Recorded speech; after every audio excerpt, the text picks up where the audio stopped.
Good afternoon बच्चों। तो हम देख रहे हैं, आपके टेक्स्ट बुक आपके सामने रखो। मेरे ख्याल से पन्ना नंबर 71 पे हम आए हैं। जो पाठ है स्वतंत्रता की ओर, यानी कि स्वतंत्रता की तरफ जब हमारा देश जा रहा था। 15 अगस्त 1947 को हमारा देश, 47 को हमारा देश स्वतंत्र हुआ, भारत देश स्वतंत्र हुआ। उसके पहले की ही जो कहानी है हम वो पढ़ रही है। वो है धन्नी, एक छोटा सा 9 साल का बच्चा है। उसे लोग, वो खुद ही मानता है ऐसे कि मुझे सब नासमझ कहते हैं, नाबालिग कहते हैं। और साबरमती आश्रम यानी कि अहमदाबाद के पास, अहमदाबाद में जो साबरमती आश्रम है, वहाँ से अंग्रेज गवर्नमेंट ने जो नमक के ऊपर टैक्स लगाया हुआ था, वो टैक्स हटाने के लिए साबरमती आश्रम से महात्मा गांधी जी ने दांडी के लिए एक दांडी यात्रा निकाली हुई थी। वहाँ पे जाके नमक बनाना। वैसे तो नमक के बारे में अंग्रेज गवर्नमेंट ने बहुत सारे कानून बनाए हुए थे, है ना, कि क्या क्या काम था। हमें भारतवासियों को नमक इकट्ठा करना भी मना था, नमक बनाने के लिए भी मना था, और नमक बेचना भी मना था। देश हमारा, देशवासी देश हमारा, फिर भी हम उस देश में नमक बना नहीं सकते थे, नमक बेच नहीं सकते थे, नमक इकट्ठा भी नहीं कर सकते थे। अगर किया तो 6 महीने के लिए तुरुंगवास, यानी कि 6 महीने के लिए कैद मिलती थी सबको। और 12 मार्च 1930 जो गांधी जी ने दांडी यात्रा निकाली थी 78 लोगों के साथ, वो स्वतंत्र सेनानी के साथ। इसी के ऊपर ये जो पाठ है, हमने करीबन बहुत सारा अभी तक हम कितने 71 पेज पे आइए, आप अपना किताब निकाल के। और लास्ट का अंतरा देखो, अंत में जहाँ से हम शुरुआत करते हैं। देखो, ये जो धन्नी है वो अपनी जीत पे अड़ गया है। उन्हें क्या है, वो साबरमती से दांडी तक जो यात्रा जाने वाली है उसके बारे में उसको पता चला। वो सोच रहा है कि मैं 9 साल का छोटा लड़का हूँ, छोटा बच्चा हूँ, इसलिए मुझे सब नासमझ समझ रहे हैं और मुझे ले नहीं जा रहे हैं वहाँ तक। इसलिए वो क्या क्या करता है, अपने माँ को जाके पहले पूछता है आश्रम में क्या चल रहा है। तो माँ बोलती है चल तू यहाँ से हट। वो उन्हें हटा देती है, क्योंकि वो चूल्हे पे खाना बना रही थी, तो सब वहाँ पे धुआं हो रहा था। वो पहले से ही खांस रही थी, वो परेशान थी, तो उनके माँ ने उन्हें भगाया। तो वो भाग के जाता कहाँ है, खेत में। बिंदा चाचा कुछ सब्जियां लगा रहे थे, यानी कि खेत में काम कर रहे थे। उनके पास जाके उन्हें परेशान करता है। तब वो क्या कहते हैं, पहले तेरी बकरी को हटाओ, वो सब मेरा पालक चबा रही है। तो वो बकरी को बांध के फिर से आके उन्हें बहुत सारे सवाल पूछ के उनसे सब निकलवाता है। तो आश्रम में क्या चल रहा है वो उन्हें पता चलता है। आश्रम में ये इस बात पे चर्चा चल रही थी कि नमक पे जो कर लगाया हुआ है अंग्रेज गवर्नमेंट ने, वो हटाने के लिए यहाँ से 240 किलोमीटर तक पैदल चल के दांडी में दांडी जाना है, और वहाँ जाके मीट बनाना है, नमक बनाना है। नमक बना के इसके ऊपर जो कर लगाया है, तो वो सोचता क्या है, तो वहाँ जाने की क्या जरूरत है, नमक तो हमें किसी भी दुकान में मिलता है। लेकिन बिंदा चाचा उन्हें समझाते हैं, क्या अगर ऐसे पैदल जाके वहाँ पे किया, पैदल जाके नमक बनाया, तो ये 2-3 महीना जो चलेगा, तो हर दिन न्यूज़पेपर में ये वार्ता फैल जाएगी, रेडियो पे न्यूज आएगी, और लोग देखेंगे, तो लोग भी समझ जाएंगे कि हमें गांधी जो कर रहे हैं वो उचित है, और अंग्रेज गवर्नमेंट को शर्म आएगी। ये बात है। तो वो क्या करता है, अपने पिताजी को पूछने के लिए धनी भागता है। तभी दोपहर का समय रहता है। उनके पिताजी एक पेड़ के नीचे चरखा काट रहे थे, यानी चरखे के ऊपर सूत काट रहे थे। उन्हें जाके पूछता है कि सीधा अपने बात पे जाता है और बोलता है कि क्या पिताजी आप और माँ भी दांडी जा रहे हो क्या? तो वो बोलते नहीं नहीं, आपको किसने बताया ये, मैं अकेला जा रहा हूँ, आप और अम्मा घर में रहोगे।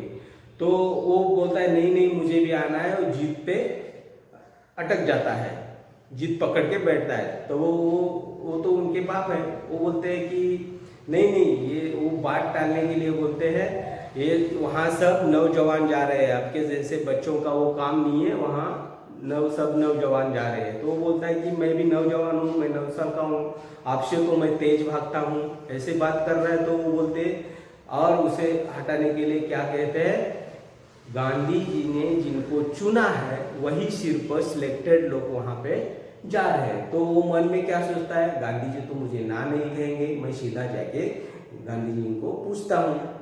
तो वो सोचता है अभी गांधी जी मुझे कहाँ मिलेंगे, गांधी जी तो हमेशा व्यस्त रहते हैं, यानी कि किसी ना किसी काम में वो जुटे रहते हैं।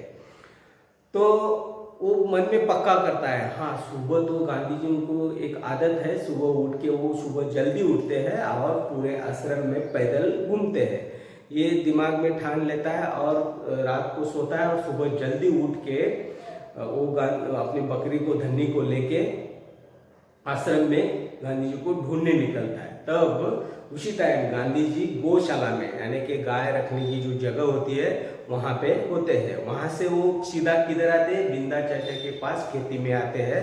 वहाँ गोभी का कुछ काम, गोभी सब्जी जो है वो निकालने या लगाने के काम चल रहा था बिंदा चाचा का। तो उनके पास गांधी जी जाते हैं, तभी वहाँ जाके वो गांधी जी से मिलते हैं। कौन मिलता है, ये धन्नी। तो वहां से यहाँ से आगे हम अभी देखेंगे। देखो अंत में गांधी जी अपनी झोपड़ी की ओर चले, वहां और वो बिंदा चाचा के पास से वो अपनी झोपड़ी की ओर चले।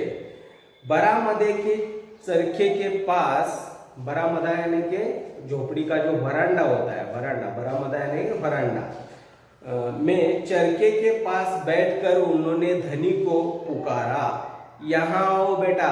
यानी कि वो सुबह से अपनी ये बिन्नी बकरी को लेके धनी गांधी जी के पीछे पीछे पीछे पीछे मंडरा रहा है। क्यों?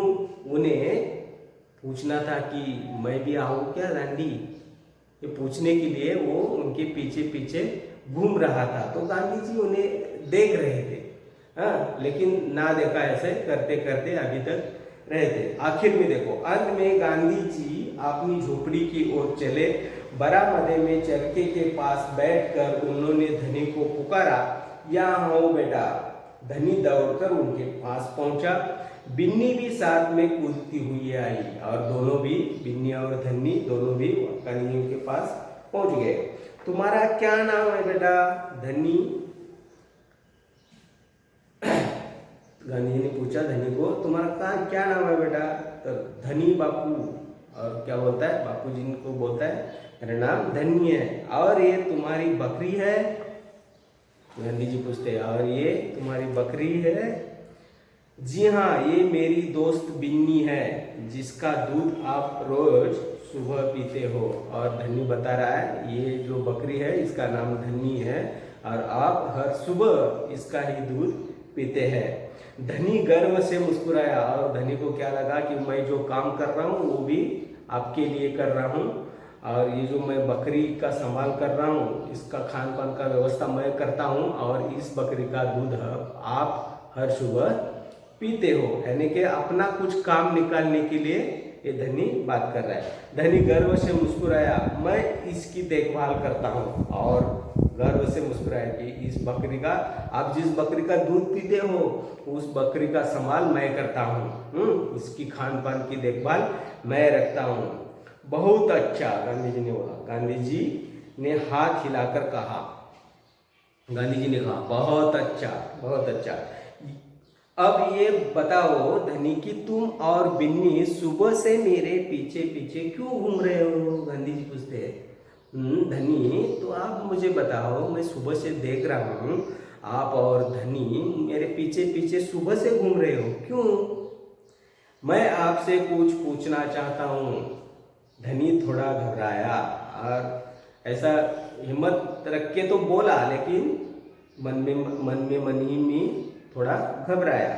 मैं आपसे पूछना चाहता, धनी थोड़ा घबराया, क्या मैं आपके साथ दांडी चल सकता हूं? आखिर में सवाल पूछा ही, हिम्मत करके उसने कह डाला। गांधी जी मुस्कुराए, तुम अभी छोटे हो बेटा, दांडी तो बहुत दूर है, सिर्फ तुम्हारे पिता जैसे नौजवान ही मेरे साथ चल पाएंगे। और गांधी जी ने क्या बोला, तुम छोटे हो और मेरे साथ जो आएंगे आपके पिता जैसे नौजवान ही मेरे साथ आने वाले हैं, पर आप तो नौजवान नहीं है। देखो धनी कितना चालाकी से बात कर रहा है, पर आप तो नौजवान नहीं है। धनी बोला, आप नहीं थक जाएंगे? आपकी तबीयत तो इतनी दुबली पतली है, आप तो बूढ़े हो चुके हो। हाँ, गांधी जी दिखने में कैसे हैं? दुबले पतले हैं। हाँ, पहले ही मैंने आपको बताया, गांधी जी बचपन में जितने डरपोक थे, डरते थे, उतने ही वो साहसी बने हैं। ये ऐसे गांधी जी है, जितने डरपोक थे उससे कहीं ज्यादा वो हिम्मत वाले बने हैं।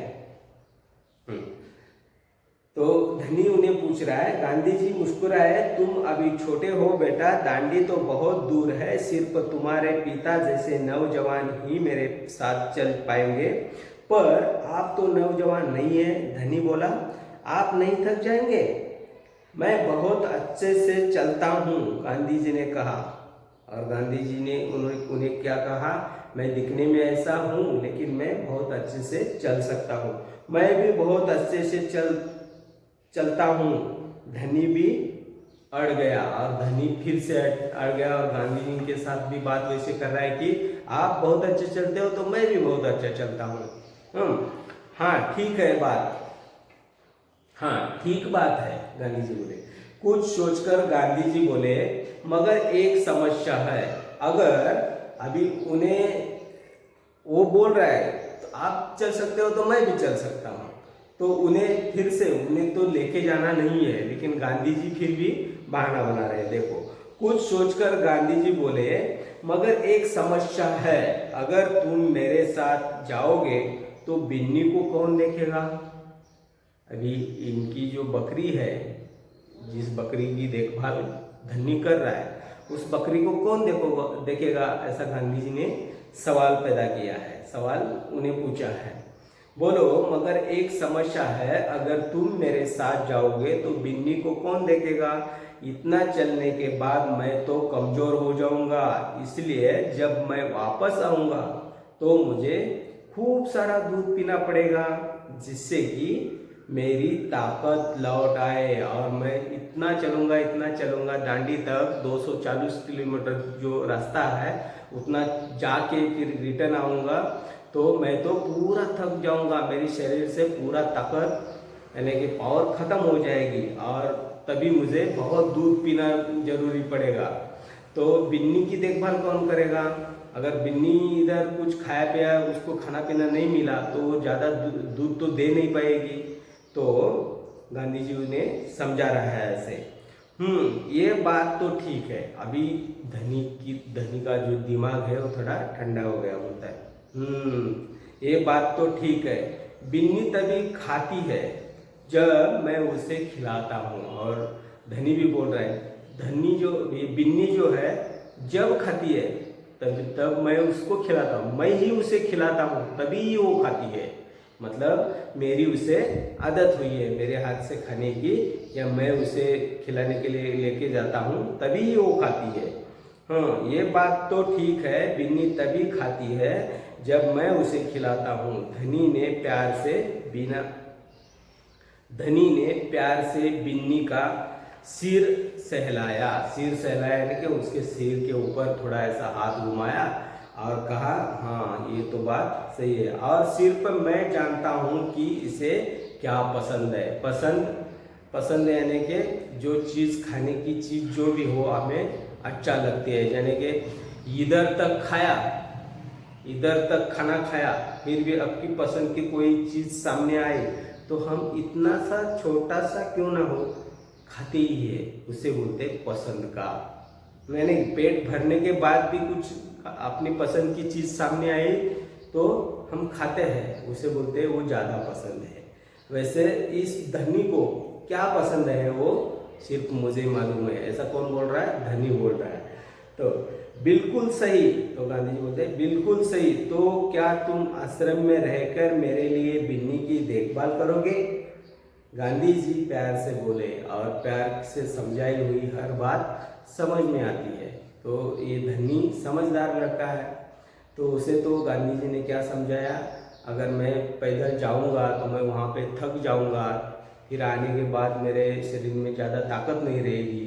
अगर बिन्नी का इधर किसी ने देखभाल नहीं किया तो वो ज़्यादा दूध नहीं दे पाएंगी, वहाँ से आने के बाद मुझे ज़्यादा दूध पीने की ज़रूरत है, तभी मेरे शरीर में ताकत आएगी ना। तभी इस बात को लेके गांधी जी उन्हें प्यार से समझाते हैं, देखो अगर तुम भी वहाँ आए तो धनी की देखभाल, बिन्नी की देखभाल कोई नहीं करेगा, और आने के बाद बिन्नी दूध भी ज़्यादा नहीं दे देगी और मुझे दूध नहीं मिलेगा। तो तो धनी बोलता है हाँ ठीक है, वैसे तो धनी को क्या पसंद है सिर्फ मुझे ही मालूम है, और धनी को क्या क्या चाहिए मैं ही खिलाऊंगा। तो गांधी जी बोलते तो तुम डांडी तो नहीं आओगे ना, तो यहाँ रह के आप बिन्नी की देखभाल करोगे ना, ऐसे प्यार से उन्हें समझाते हैं, उन्हें किसे यानी कि धनी को। बिल्कुल सही, तो क्या तुम आश्रम में रहकर मेरे लिए बिन्नी की देखभाल करोगे? गांधी जी प्यार से बोले जी हाँ करूँगा, और धनी तभी मान लिया कि जी हाँ करूँगा, बिन्नी की देखभाल करूँगा। धनी बोला बिन्नी और मैं आपका इंतजार करेंगे और आप जल्दी लौट आओ। धन्य और बिन्नी हम दोनों आपका इंतजार करते हैं। यहाँ पे ये पार्ट खत्म होता है। आपको समझ में आया क्या है? स्वतंत्रता की ओर हम चले थे, स्वतंत्रता के लिए लड़ने वाले बहुत सारे स्वतंत्र सेनानी गांधी जी की साबरमती के आश्रम में आते थे, वहाँ पे रहते थे और वहाँ पे सूत काटने का काम करते थे। उसी टाइम घटी हुई ये कहानी है। एक धनी नाम का लड़का है, उसकी बिन्नी नाम की बकरी है, और तभी ये 9 साल का धनी सोचता है कि मैं 9 साल का हूँ इसलिए मुझे कुछ समझता नहीं, ऐसे सब मानते हैं, लेकिन मैं समझदार हूँ, मुझे सब समझता है। और धनी को वो बोलता है, बिन्नी को बोलता है कि आश्रम में कुछ नई योजना बन रही है, उसके बारे में हमें जानना है। वो घटना क्या बन रही थी, नई योजना क्या बन रही थी? तो नमक के ऊपर जो अंग्रेज गवर्नमेंट ने कर यानी कि टैक्स लगाया हुआ था, अभी की भाषा में उसे जीएसटी कहते हैं, जीएसटी लगाया हुआ था, वो हटाने के लिए हम डांडी तक, गुजरात में समुद्र किनारे डांडी नाम का एक छोटा सा गांव है, वहाँ जाके पैदल जाना है। तो पैदल ही क्यों? तो पैदल जाएंगे तो पूरे देशवासियों को ये पता चलेगा, रेडियो पे न्यूज आएगी, न्यूज़पेपर में न्यूज़ फैलेगी, और सबको पता चलेगा कि नमक के ऊपर जो टैक्स लगाया है वो हटाने के लिए ये साबरमती से डांडी तक पैदल यात्रा चल रही है। तभी अंग्रेज गवर्नमेंट को शर्म आएगी। यही बात इस पार्ट में हमें सीखना है। हाँ, अगर आपको कुछ समझ में नहीं आया है तो मुझे आप जरूर कॉल करके पूछ सकते हो। इसके अगले पार्ट में हम इसके ऊपर के कुछ प्रश्न उत्तर भी देखने वाले हैं। तो देखो प्यारे बापू करके कुछ देखते हैं। तो पन्ना नंबर 74 पे आइए।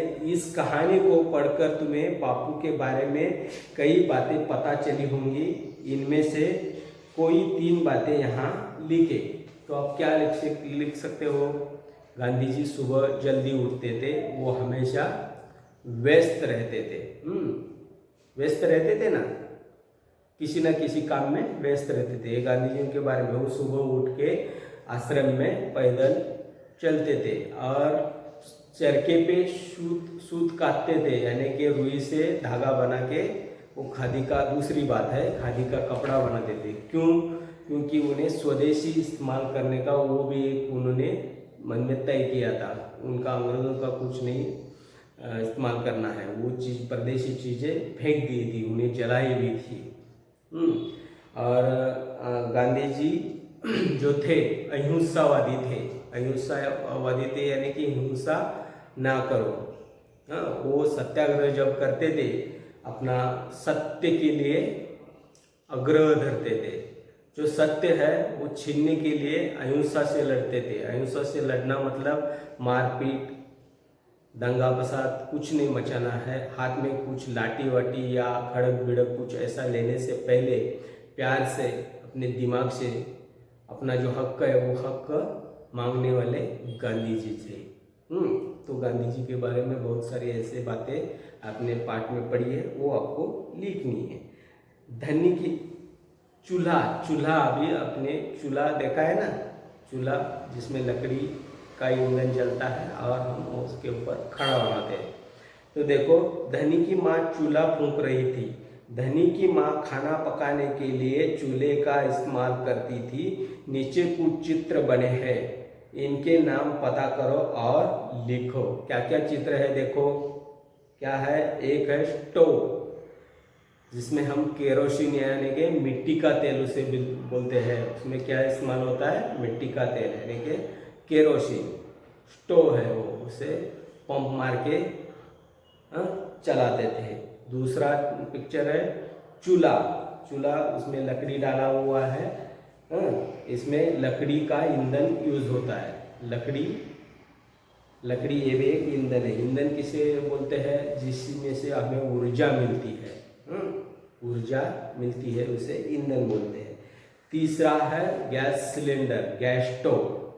गैस स्टोव है ना, जो अभी सबके घर में यूज हो रहा है। उसमें HP गैस, भारत गैस, जो गैस है वो ये सिलेंडर में भरा हुआ होता है और ये वहाँ पे सेगड़ी है, उसके ऊपर खाना बनता है, वो उसमें गैस यूज होता है। और तीसरा क्या है? भट्टी बोलते हैं। भट्टी वो कैसे चलती है? कोयले पे चलती है। सेगड़ी भी उसे बोलते हैं, लेकिन भट्टी बोलते हैं उसे। उसमें डाला जाता है कोयला, ये ईंधन डाल के वो उसके ऊपर भी खाना बनता है। इनमें कौन कौन से ईंधन का इस्तेमाल किया जाता है ये लिखना है। तो मैंने अभी आपको कौन कौन से बताया है। जैसे स्टोव में मिट्टी का तेल यानी कि केरोसिन, चूल्हे में लकड़ी ईंधन जलता है, सिलेंडर में गैस होता है, उसके ऊपर ये सिलेंडर अभी सबके घर में है, गैस सिलेंडर और स्टोव, गैस स्टोव बोलते हैं उसे। और तीसरा है भट्टी।